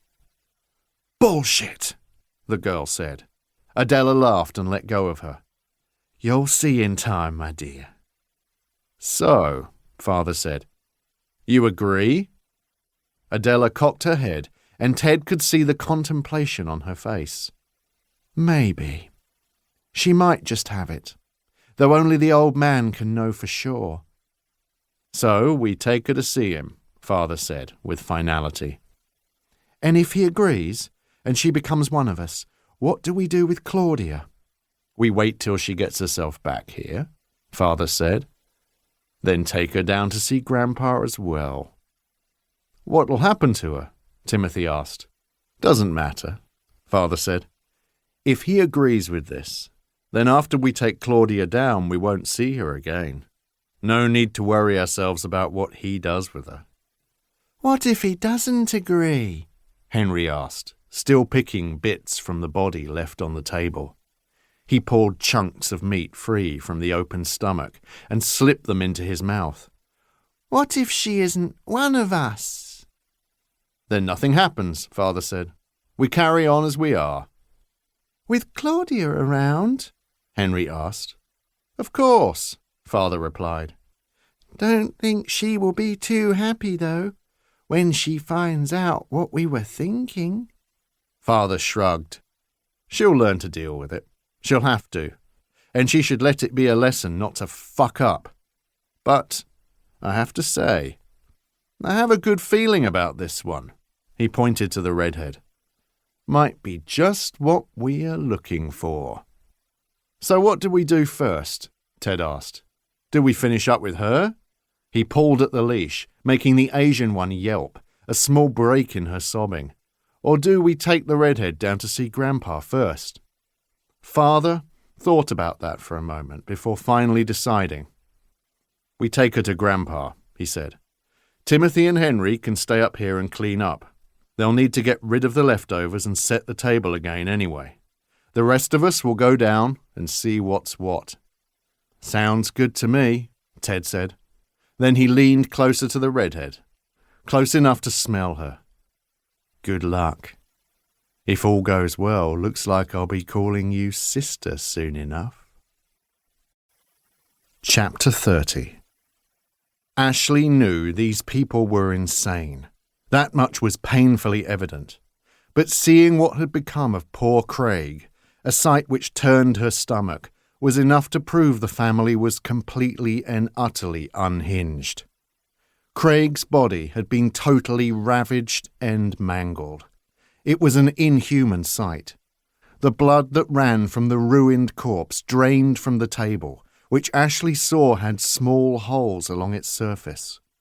This lifeblood slipping away to God knows where. It was sickening. In some respect, considering their mental state, the Webbs' talk of getting her to join them, to become part of their nightmare, shouldn't seem that crazy. But did they really think she would ever allow that to happen? Even if it proved to be the only way to save her life, living like them was not an acceptable compromise. She would rather die. The man who had carried her back here, Ted, began cutting at her bonds. "You're going to need a bit more movement," he said. "Getting down there isn't exactly easy." She'd expected him to perhaps free up her legs, but to untie her completely surprised her. She looked at him warily. "You'd be advised not to try anything stupid here, girl," the father said, and folded his arms over his chest. The tone he gave off was scolding, almost parental. She felt Ted grab her from behind. He wrapped one arm tightly around her chest and brought his knife up to her throat. "I'd listen to him carefully if I were you, sweetheart," she heard him say, feeling his rotten breath on the side of her face. He pushed her forward, and the older man, Benjamin, pulled a key from his overall pocket and walked to the corner of the room where he squatted down. As Ashley passed the table where Craig's remains sat, she saw Benjamin fumbling with something on the floor, a thick iron grate, roughly about 3 foot by 3 foot. He unlocked it and placed the key back into the pocket on his chest, then opened the grate, which was hinged at one side. A trap door. So that's how they proposed to get her down there. Ted then pushed Ashley over to his father, who grabbed her by the throat. "Ready to go see the old man?" he asked with a sneer. "Wait!" a voice shouted, echoing around the small space. Everyone turned their attentions back to Kim, who had been forgotten. She was in a sitting position on the floor, pulling her tied hands under her butt before bending her legs and looping her arms from under them. She didn't seem to be in any kind of rush. "You got something to say?" the father asked, chuckling. "Take me instead," she said, standing to her feet. "Take you? Take you where?" "Down there," she said. "Wherever you are going, take me. Let me join you." Benjamin threw his head back and let out a bellowing laugh. "You? Join us? Oh, my dear, I'm afraid that isn't how it works," he said. "And you wouldn't fit in anyway," Adela added. "Your eyes are too slanty, not really our sort." She laughed as she spoke, and Henry chuckled along with her. "Besides," Benjamin went on, "you don't just get to ask. You need to be chosen." "Then choose me," she said, taking a step forward. "Why should we do that?" "Because," she said, still walking forward. No one seemed concerned by her, merely curious. "I have what it takes. I can be one of you." Ted quickly walked over to Kim and took a strong hold of her. "Wait," Benjamin commanded, seemingly intrigued. Ted released her and stepped aside. "So," Ben went on, "you think you have what it takes to be one of us? Well, I have to say, in all my years, never have I heard anyone say they actually want to join us. Like I said, it's never a choice." "But I want to," Kim said. Ashley couldn't believe what she was hearing from her so-called friend. Surely what they'd done to Craig sickened Kim as much as it did her. Surely she could have nothing but contempt for these people. Then Ashley thought back to Kim's earlier eagerness to leave her behind and figured this was just another display of desperate selfishness. She was doing it for one reason, and one reason only: so she didn't have to die. No, you don't want to. You just don't want to die, the man said, as if reading Ashley's thoughts. And it isn't going to work, I'm afraid. That's not it, Kim insisted. I do want to be one of you, and I can prove it. Prove it? How? Kim continued walking slowly up to the table, up to the bloodied and destroyed body of Craig. Everyone, including Ashley, watched her intently. After taking a deep breath, Kim then lowered her head forward to Craig's opened stomach and opened her mouth. Jesus, no, Ashley thought to herself, repulsed. Surely there was no way Kim would go through with it. But she did. Ashley almost gagged as she watched Kim bury her face into Craig's insides. She heard a wet squelch, and Kim brought her head back up. Her mouth was smeared with blood, and glistening strings dangled from it. She then began to chew, slowly. How could you? Ashley said. Kim didn't answer, just continued chewing. The family erupted in laughter. Jesus, Timothy, Benjamin said, doubling over in laughter. You really did bring us quite a selection this time. I've never seen anything like it. I don't know what to say, Tim said. I never knew either of them had it in them. Maybe I misjudged them. Kim smiled as she chewed. It was a manic sight, and she made her way over to Craig's head. What's the best part to eat? She asked through a mouthful of meat. The throat looks tasty. Ashley had half an idea to race over to Kim and strangle her herself. Kim leaned into Craig again, ready to take another bite as the family continued to roar in laughter around her. Ashley was horrified. After all she'd seen, this sickened her the most, purely because of the betrayal of it all. Her mind was racing with confusion and rage, and it took her a moment to realize Kim was staring directly at her. Kim's eyes flicked from Ashley, then to the trapdoor, then back again, and she gave an almost imperceptible nod. Ashley realized Kim was signaling to her. She wanted her to go down there. But when and why? And then it all became clear. Kim, with her hands still tied together, quickly grabbed what looked like a sharp kitchen knife from the small table next to the slab. She screamed with fury and sprinted towards Benjamin, the knife held out before her. The family, still recovering from their laughing fit, was slow to react, and Kim lunged, thrusting the knife into the man's throat. Ashley heard a wet squelch as the metal slid easily into the flesh. The blade was of such a length that it penetrated right through and came out the back of Benjamin's neck. Kim quickly sidestepped around him, still holding the knife, and twisting the man as she moved, putting Ashley behind her, and her between Ashley and the rest of the family.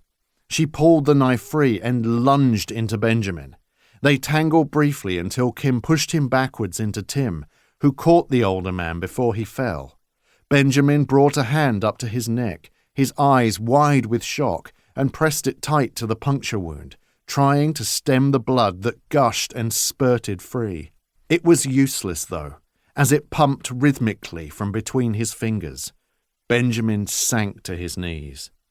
Excitement spread through the rest of the family, the violence like an aphrodisiac to them. Henry whooped and hollered, clapping his hands together. "Very clever," the mother said, pulling her lips back into something halfway between a smile and a grimace. "Not going to do much good, though." Kim turned her head slightly, looking back to Ashley. "Go," she whispered. "But," Ashley began, but didn't have the chance to finish. Kim backed up and shoved Ashley, who stumbled. She lost her footing on the edge of the trapdoor and fell inside. The drop was only a few feet, but she landed painfully on the earthy floor.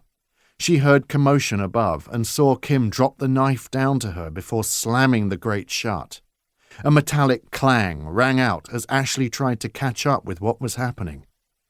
Kim pressed herself into the grate and was frantically working her hands as bodies descended on top of her. It took Ashley a moment to understand what she was doing. In her hands, she had the same key Benjamin had used when he opened the grate, and she was now locking it. Ashley realized she must have taken it when she was wrestling with Benjamin before shoving him away, seemingly all part of a desperate plan. Frantic yelling rose in volume and intensity from above, a yelling that was overpowered by Kim's screaming. She was in pain. Then Ashley saw why. A blade appeared through her front, just to the side of her stomach. Still her hands worked, and Ashley heard a metallic click. The grate had been successfully locked. Thick, fat hands wrapped around Kim's throat, hands that engulfed her neck almost completely, and began to squeeze. Kim's eyes bulged, and her screams were choked off, but that did not slow her down. She thrust an arm through the grate, and something fell from her grip, landing close to Ashley. It was the key. Ashley looked up at her friend, who mouthed the words, "I'm sorry," before being dragged completely from view. Screams of pain and agony ran out, along with the frantic, arguing voices of the family. Tim appeared at the grate above her and pressed himself down on it. He looked furious. "Don't you fucking go anywhere," he said. "We will gut you, you hear? We will fucking tear you apart." Ashley picked up both the key and the knife that Kim had dropped. Kim's last act had been to save her friend's life and give her a chance to escape. Ashley felt a draft to her side and saw she was at the start of some kind of small tunnel, only a few feet in circumference, that cut down into the earth at a steady decline. She didn't know where it led, and she guessed something would be waiting, but at least it got her away from the horrors above, from this psychopathic family, and maybe gave her a chance at freedom. And it was all thanks to Kim, a girl she had thought to be a coward and a traitor, a girl who had sacrificed her own life for Ashley. Ashley looked back up to the face of the man she once thought she loved. "Tim!" she shouted up, then raised a hand, middle finger extended. "Fuck you!" She then began to crawl onwards, as quickly as she could, down the decline of the tunnel, one that grew ever steeper. Behind her, she could still hear the threats and cursing of Tim as she left him behind. Chapter 31. The pain was immense, but Kim felt an odd sensation of peace through it all. With her throat crushed, she lay gasping on the floor. The knife that punctured through her had been pulled out, but it had ripped and split things on its way. She felt blood spit out of the gaping holes, front and back, with every breath her dying body took. It was the kind of pain she had been fearing, the reason she had considered running and leaving her friend behind, all so she could save herself. After the carnage and violence back in the woods, and seeing Ashley drive that knife into the woman's skull, but not killing her, something had broken inside her. If something like that didn't kill them, then nothing would. It seemed to snuff out all hope of escape, so a new survival instinct took over. Compliance. She stopped resisting and fell in line, submitting herself to these beasts in the hope that they would spare her. She didn't really believe they would, but what else could she do? Then, after being led back on a leash like a dog, she saw what they had done to Craig, and she knew that was to be her fate. Whilst Ashley had shown the kind of fight they needed, Kim had wilted when it had mattered. The agony she was in, the pain she had been so scared of, was far worse than she had imagined it could be. However, despite that, it still didn't compare to the shame she felt at her previous actions. So when these people had talked about getting Ashley to join them, something that still didn't make sense to Kim, she had made a decision. She was going to fight hell for leather to ensure that at least one of them got out of here alive, or at least give one of them a chance. and she had succeeded. Right now, her friend had that chance. It may not have been much, and she could very well still meet a nasty end, but at least she'd given Ashley hope, and maybe earned her forgiveness as well. Kim felt Henry step over her, his towering bulk rising up and up. She could see his fat head looking down at her from up high with a scowl as she struggled to suck in pained breaths. "What do we do with her?" he asked. "She's dying. Cold meat is no good." The man she had stabbed, Benjamin, was on his feet again trying to talk, but he could do no more than gargle and spit blood. The crimson liquid still spilled liberally from the vicious wound, and he looked incredibly pale. Good, thought Kim, proud of her achievement. "Forget her," the woman said. "Kill her and be done with it. We need to get after the other one, and quick." Henry smiled. "Looks like your time's up," he said. "Shame we don't get a proper meal from you." "Henry," his mother snapped. "This is no time for playing around. Get on with it. We need you." "Okay, Ma," he said defensively, like a temperamental teenager. He then reached down and took hold of Kim's neck. "This is going to hurt," he whispered. And it did. His mighty hands compressed, crushing Kim's already mashed throat utterly and completely. She felt a sudden pain as her head was twisted sharply to the side. Something cracked, but death wasn't instant. Kim was unable to open her mouth to scream, and her head wobbled uselessly in his grip.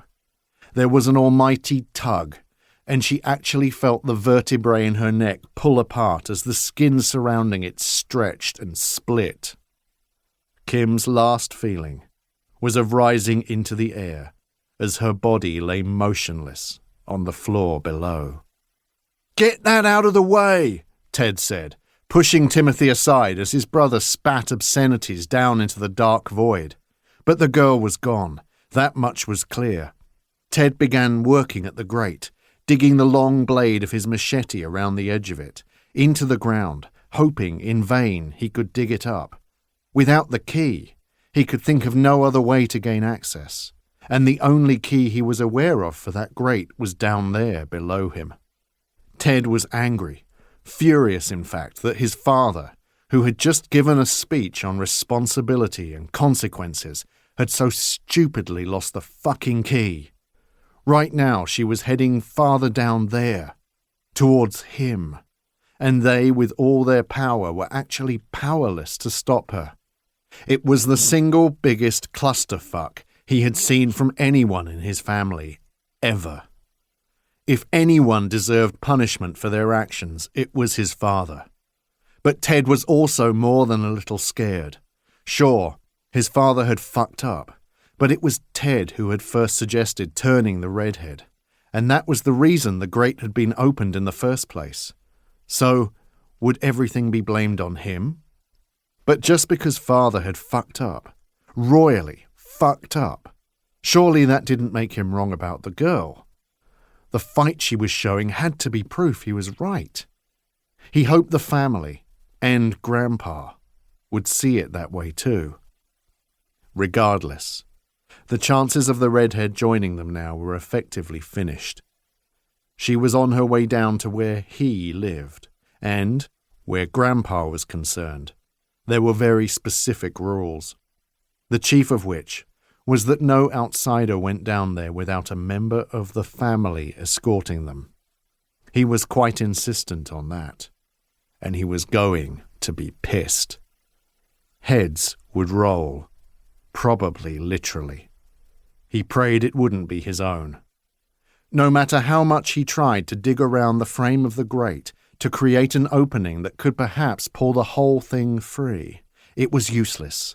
The earth was just too thick, and the frame was set in too deep. He needed another way. He swiveled around, looking for something, anything that would help.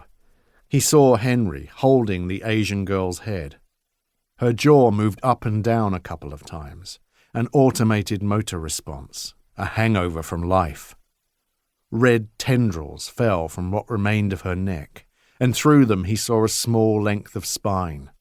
The mouth stopped moving.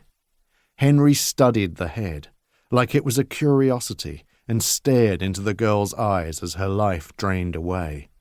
He then tossed the head carelessly to his side.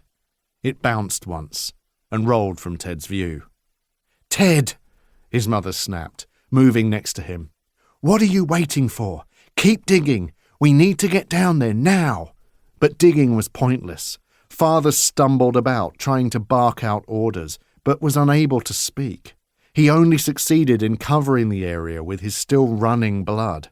If things weren't so tense and urgent, it might have even been funny. "Quiet down, you," Mother said to him, a seething anger in her tone. "This is all your fucking fault. How could you let one of them get the better of you like that? This has turned into one big fuck-up." Father tried to say something, but it was useless. He couldn't speak, and Mother wasn't listening. Ted was more than a little relieved Mother saw things his way, seemingly blaming only one person for all of this. He looked back to the grate, then to Henry, and an idea formed. "Keep going," Mother said, and slapped him painfully around the head. "I'm not getting anywhere," he shot back. "But there might be another way." "What do you mean?" "Henry," he shouted over to his brother, who walked over to them. "Need your help here, buddy. Up for a challenge?" Henry laughed and clapped his hands. "Always," he said. "What is it?" "Need to test your strength. There's no digging through this, so do you think you'll be able to rip it open for us?" Henry studied the grate, cocking his head to one side. "Yeah," he said. "I think I can do that." Ted and his mother moved aside, giving Henry space to work. The giant reached down to the grate and took hold, setting himself and taking a deep breath. He then heaved and let out a long, strained groan, pulling with everything he had. Small veins formed on his forehead and popped from his neck. He was pulling so hard his whole body was shaking. "Careful you don't shit yourself," Timothy said, smiling to himself. "Shut up, boy," Mother snapped, lashing out at him. Henry was straining desperately, but Ted heard a small creak from the metal and saw the frame slowly begin to bend. "Keep going, brother," Ted said, giving encouragement. "You're doing it. You're actually doing it. It's starting to give." Henry stopped and took a breath, his face beet red and sweating. He smiled and nodded at Ted, then set himself again. He drew in a few quick breaths and heaved once more. Ted again heard the sound of straining metal, louder this time. The thick iron frame bent and twisted in front of his eyes. Henry stopped again to get his breath. "That's a good boy," Mother said, rubbing Henry on the arm. "Such a strong boy. You're doing me proud. One more, just one more, and you might have it." Henry gritted his teeth together, his face a picture of determination. He gave an almighty roar and pulled again. The lock broke. Metal splintered with a squeal and the lid swung open so fast the squatting Henry lost his balance and fell to his back, his legs sticking up in the air like a stuck turtle. Mother cheered. "Well done, Henry," she said, then pushed at Ted. "Move! Get down there! After her!" "You hear that, you fucking bitch?" Timothy yelled loudly into the hole. "We're coming for you now! You're fucking dead!" There was a lot of anger in Timothy, more so than usual, but Ted soon figured out why. Only moments ago, he'd been given hope that another member would come into the family, one that would be ranked beneath him and take over his duties, and that would give him the chance to move up, and he would finally be able to feed fully. With Father's fuck-up, all of that hope had been yanked away.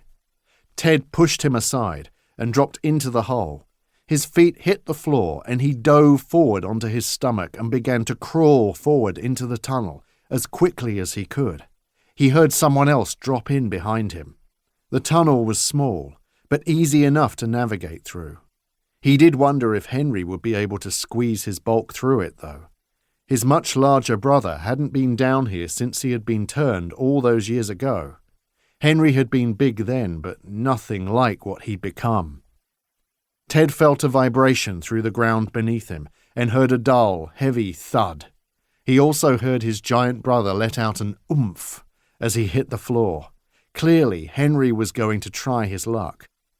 Ted just hoped he didn't get stuck in the tunnel, as it was the only way in or out. If he got wedged in good, then they'd have to cut their way through him to get back up. Something, he supposed, that could be fun. But first they had work to do. That red-headed bitch needed to die. Chapter 32. Ashley made her way through the tunnel on all fours as quickly as she could. The space was big enough for her, but it was pitch black and the air was starting to thin. The only thing she had to light the way was her phone, the thing that had been almost useless until now. She was using its torch feature, shining a light up ahead, but it had been days since its last charge, and even though it had been used sparsely, the battery was close to dead. The tunnel itself seemed to be a natural one. It wasn't a perfect circle, not even close, so she doubted it had been purposefully dug. Clumps of dirt and rock surrounded her, and her palms and knees pressed painfully into stones and rocks as she moved. The decline was steadily increasing, and it had begun to put a strain on her wrists as she used them to stop her body weight from slipping forward. If the slope increased much more, she wouldn't need to crawl. She would simply slide down the tunnel. Her face still stung from where the younger woman had knifed her earlier. Other cuts and bruises also sung for attention. Ashley was hurt and physically exhausted. She thought of Kim. Whatever had happened over these last few hours, the only thing she could think of now was her friend's last, selfless act, and the words she had mouthed as those monstrous hands grabbed her. "I'm sorry." Her sacrifice had given Ashley the opportunity to escape, so it didn't matter how tired she was, how much pain she was in, she had to keep going. She owed it to her friend. The sound of the family's bickering and Tim's furious taunts faded more as she put further distance between them, and she was happy to let it drown out. But then she heard something that spurred her on faster, a loud, metal screech, and more shouting from Tim. She couldn't be sure what he said, but she knew that somehow they were through, and they were after her.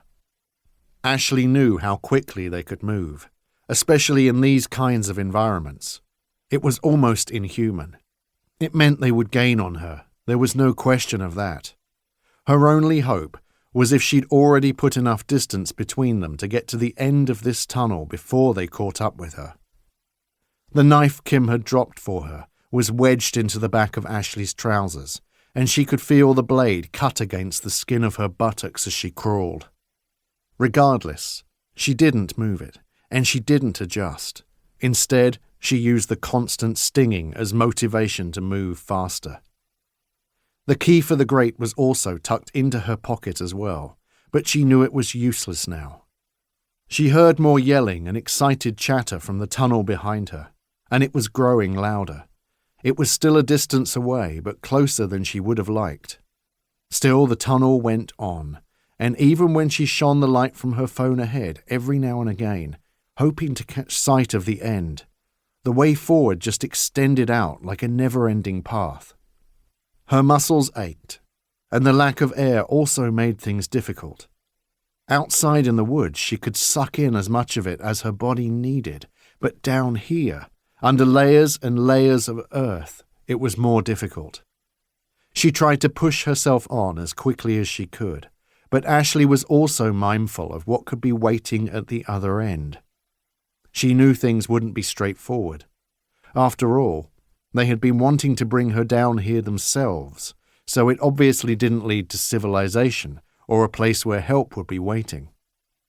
Once out of the narrow passageway, she knew there would still be work to do. Someone else was down here. Someone the Webb family spoke of with fear and reverence. Grandpa. Ashley had no idea what to expect from him, so there was no real way to prepare herself. She just knew that she needed to be alert and ready to act.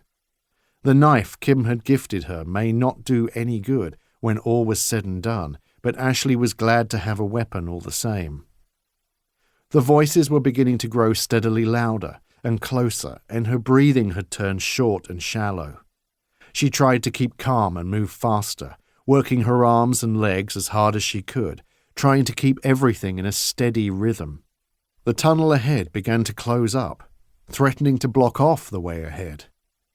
Ashley felt an increasing sense of claustrophobia as the walls closed in the farther she crawled. Was it a dead end? She had visions of getting stuck and being able to do nothing but wait until the family reached her and flayed her. Thankfully, almost as soon as it had narrowed, the tunnel soon began to open up again, allowing her to crawl faster. Then, as she checked up ahead again with the light, she saw it. An end to the never-ending. The end of this fucking tunnel. Ashley could see the space open out, but also a steady blue glow that grew a little brighter the closer she got to the end. She wasn't sure of the source of the light, but she didn't care. She flicked the light off from her phone, not wanting to draw the attention of anyone who may be ahead. She used the strange glow at the end of the tunnel as her guiding light, a point of focus to press on towards. The stings and scrapes of stone and rock against her skin, and the poke of the blade into her flesh now mattered little. In fact, they motivated her more. Ashley worked her body quickly, pushing harder and harder. Soon she was out, through the opening, and into a staggeringly large space. It didn't take her long to realize she was in a huge underground cave system of some kind. Stalagmites rose up from the ground, and stalactites dropped from the rocky ceiling above. Looking up, Ashley found the source of the blue glow she had seen from the tunnel. The entirety of the rock ceiling above was lined with thin, rope-like objects that hung down. The writhing things gave off a fluorescent glow, and there were so many that they acted as a light source. The worm-like creatures were not still. They moved, slowly, twisting and curling. There were thousands upon thousands of them. Ashley couldn't be sure what they were, and they initially looked alien to her. The unnatural hue they radiated gave the cave an otherworldly feel. An idea as to what they might be soon popped into her head. Glowworms. Ashley was still aware of the approaching danger from behind, and saw a clear way forward, a wide pathway that funneled between the large rock formations and stalagmites that sprung from the ground. In different circumstances, the whole area could have been considered quite striking and beautiful, if a little oppressive. Right now, though, it was dangerous. On top of that, the thought of one of those worms above dropping down onto her caused goosebumps to crawl along her flesh. She shook off the notion and began to run forward, following the only trail she could. Hopefully it would keep going and lead to a way out. If it didn't, and there was no other exit, Ashley was going to be stuck down here with them, and as big as this place seemed, she couldn't hide forever. As she ran, a sound caught her attention. Though it wasn't quite clear enough to pinpoint or recognize, Ashley could have sworn it sounded like a whisper. Impossible. She had to keep going and not get distracted, not let her mind run away with itself. She needed to keep her wits about her. Then she heard it again, clearer this time. Now there was no doubt. It was a whisper, and it formed a word she recognized. The whisper had called her name. Ashley. She stopped dead, listening intently, her blood running cold. The words seemed to come from everywhere and nowhere at the same time.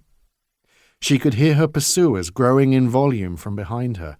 Their sounds were starting to echo around the stone surface of the cave, but she tried to hear beyond that. Ashley, it said again. "Who's there?" she asked out loud, disappointed at herself for the fear she heard in her own voice. After all she had been through, what did she really have to be scared of any more? Yet, she was scared, terrified. Something about all of it just felt wrong, worse than what she had encountered up above with those cannibals. She couldn't explain it, but she could feel a profound sense of dread creeping its way up from her gut, spreading its icy tendrils through her body. However, she also knew that regardless of whatever was down here, she needed to keep going. Standing here wasn't going to help her in the slightest.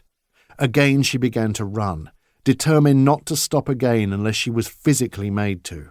She heard that whisper again, and couldn't be sure where it was coming from, but ignored it as best she could.